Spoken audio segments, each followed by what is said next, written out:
ബിസ്മില്ലാഹിർ റഹ്മാനിർ റഹീം. അധിക ആളുകൾ ഇതൊന്നും ശ്രദ്ധിക്കുന്നില്ല. രാത്രി 12 മണിക്ക് ശേഷമാണ് മിക്ക മക്കളും വീട്ടിലേക്ക് വരുന്നത്. എത്ര രക്ഷിതാക്കൾ ആ വിഷയത്തിൽ ജാഗ്രത പുലർത്തുന്നുണ്ട്? ഏത് കോലത്തിൽ വരുന്നു, ഏത് രൂപത്തിൽ വരുന്നു, ഏത് ഭാവത്തിൽ വരുന്നു, മാതാപിതാക്കൾക്ക് ഇതൊന്നും ശ്രദ്ധിക്കാൻ സമയമില്ല.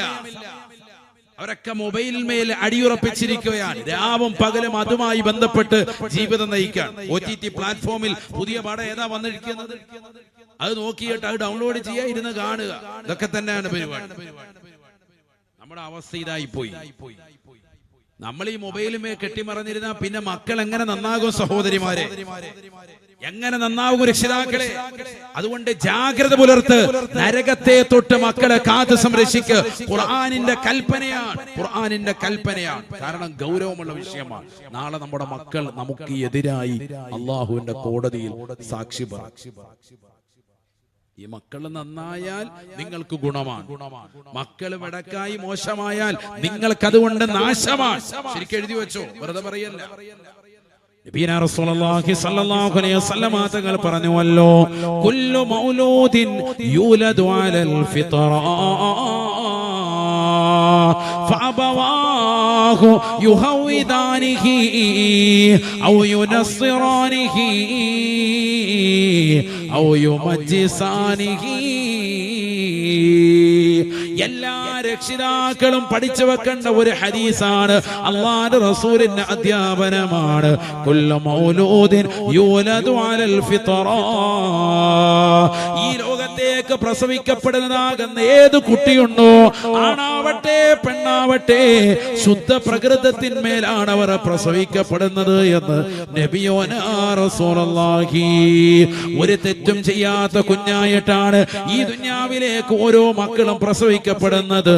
ഫഅബവാഹു യുഹവിദാനിഹി ഔ യുനസ്സിറാനിഹി ഔ യുമജ്ജിസാനിഹി.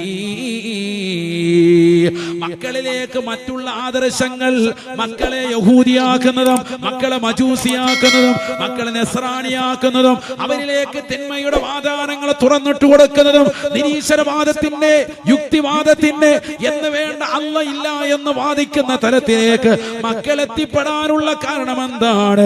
മുസ്ലിമായ കുട്ടിയാണ്, ആധാർ കാർഡിൽ മുസ്ലിമാണ്, റേഷൻ കാർഡിൽ മുസ്ലിമാണ്, പാൻ കാർഡിൽ മുസ്ലിമാണ്, പക്ഷേ പള്ളിയുടെ അകത്തവൻ കയറിലില്ല.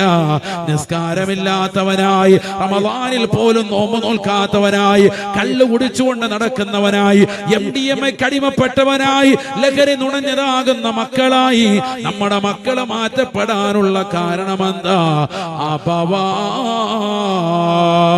അവന്റെ രക്ഷിതാക്കളാണ്, മാതാപിതാക്കളാണ് കാരണക്കാരെന്ന് നബിയോനാ റസൂലുള്ളാഹി. കാരണം കുട്ടി ജനിച്ചു വീഴുന്നത് ശുദ്ധ പ്രകൃതത്തിന്മേലാണ്. ഒരു കുട്ടിയും തെറ്റില്ല, തെറ്റ് ചെയ്തിട്ടില്ല. അവൻ വളർന്നു വരുന്ന സാഹചര്യം, മാതാപിതാക്കളുടെ ജീവിത ശൈലികൾ, അവരുടെ തെറ്റുകൾ, അതെല്ലാം കണ്ടുകൊണ്ട് മക്കൾ പിഴച്ചു പോകലാണെന്ന് നബിയോനാ റസൂലുള്ളാഹി. അപ്പായി ഉമ്മായിയാണ് അവരെ പിഴപ്പിക്കുന്നത്. ഹദീസാണ് സയ്യിദുനാ റസൂലുള്ളാഹി. ശരിയല്ലേ? ശ്രദ്ധിക്ക്. അവൻ ജനിച്ചിങ്ങോട്ട് വന്നിട്ട് എവിടുന്ന ഈ കുരുത്തക്കേടൊക്കെ പഠിച്ചത്? ചെറിയ കുട്ടികൾ ചിലത് കണ്ടിട്ടില്ലേ, ചീത്ത വിളിയോടെ ചീത്ത വിളിയാണ്. ആ തുറന്ന കൊച്ചുകുട്ടി 2 വയസ്സേ ഉള്ളൂ. നമ്മളിത് കേട്ടിട്ട് മറ്റുള്ളവരെ ചീത്ത വിളിക്കുമ്പോ കൂടെ ചിരിച്ചു കൊടുക്കുക. നമ്മുടെ മൂത്തവനാ നല്ല മോൻ, അല്യാപ മാറിയുന്നുണ്ട്, പറഞ്ഞോടാന്ന് പറഞ്ഞു. അയൽവക്കക്കാരുമായിട്ട് അടിയിടുമ്പോഴത്തേക്കും നല്ല തെറി വിളിക്കാൻ അറിയാവുന്ന മകനെ ഇറക്കി നിർത്തി കൊടുക്കുക. അവനങ്ങോട്ട് തുടങ്ങാണ്. ഉമ്മാടെ വാപ്പാടെ ഇജാസത്ത് കൈപിടിച്ച് മുത്തിയിട്ട് തുടങ്ങാണ്. ബിസ്മില്ലാഹിർ റഹ്മാനിർ റഹീം. അപ്പൊ വാപ്പായുമായി സപ്പോർട്ട്, നല്ല ബഹീൻ സൂപ്പർ അടിപൊളി, പറഞ്ഞോടാ. ശരിക്കും പറയാം, അവക്ക് വയ്യ, ഇപ്പൊ തൊണ്ടവേനയാണ്, ചുക്കട്ട് വെള്ളവും കുടിച്ചോണ്ടിരിക്കുക. അവൻ മക്കളെ ഇറക്കിയിട്ടേക്ക. മക്കളെ 2-3 പേരുണ്ട്. അവന്മാരിറങ്ങി നിന്നിട്ട് അടിയും പിടിയും ബഹളവും എല്ലാം പഠിപ്പിച്ചു കൊടുക്കുന്നു. മക്കളെല്ലാരും കൂടി ഇരുന്നിട്ട് ഖുർആൻ ഓതുന്നുണ്ട്. ഞാൻ ഈ അടുത്തൊരു വീഡിയോ കണ്ടു, മാഷാ അല്ലാഹ്. ഒരു കുടുംബം ഒന്നായിട്ട് സഞ്ചരിക്കുകയാണ്. അപ്പൊ ഒരു ആയത്ത് ഇങ്ങനെ ഓതുന്നു,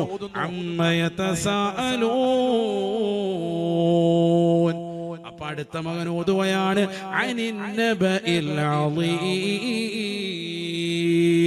അടുത്തായത്ത് ഓതുന്നു അടുത്തയാള് അല്ലദീഹും ഫീഹി മുഖ്തലിഫൂൻ.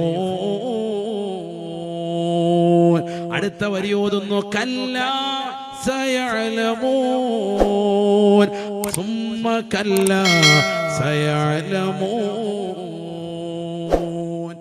ഒരു കുടുംബം ഇങ്ങനെ വണ്ടിയിൽ യാത്ര ചെയ്യാ.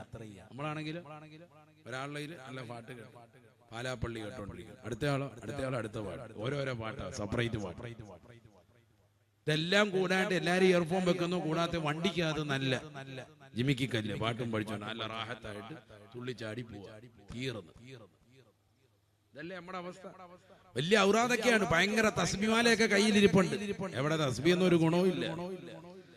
ഈ പാട്ട് കേൾക്കലും ഈ ആസ്വാദനവും ഇതൊക്കെയാണ് നമ്മുടെ ജീവിതത്തിൽ. ഖുർആൻ ഓതലുണ്ടോ, ദിക്ർ ഓതൽ ചെല്ലലുണ്ടോ? ഒരു 10 മിനിറ്റ് ദിക്ർ ചൊല്ലിയതാകുന്ന ഒരവസ്ഥാവിശേഷം നമ്മുടെ കുടുംബത്തിലുണ്ടായിട്ട് എത്ര നാളായി? വാപ്പായും ഉമ്മായും മക്കളും എല്ലാവരും ഒരുമിച്ച് കൂടിയിട്ട് മഗ്‌രിബിന് തൊട്ട് മുമ്പിരുന്നിട്ട് ഒന്ന് വാ മക്കളെ നമുക്കൊന്ന് ഖുർആൻ ഓതാം. ഈ റമദാനിൽ പോലും നമ്മൾ ചെയ്തിട്ടുണ്ടോ? ചെയ്തിട്ടില്ല. പിന്നെ എങ്ങനെ നമ്മൾ രക്ഷപ്പെടും? പാപ്പ മക്കളെയൊക്കെ വിളിച്ചിട്ട് മക്കളെ എല്ലാവരും വന്നിരിക്കും. പാപ്പ വിളിച്ച വരത്തില്ല, എന്തായാലും വരും, എല്ലാവരും വന്നിരിക്കാം. ഭാര്യയും വിളിച്ചിരുത്തി ഒരു 10 മിനിറ്റ് നമുക്ക് സുബ്ഹാനല്ലാഹ് ചെല്ലാം. മാഷാ അല്ലാഹ് ചെല്ലിയിട്ടുണ്ട്.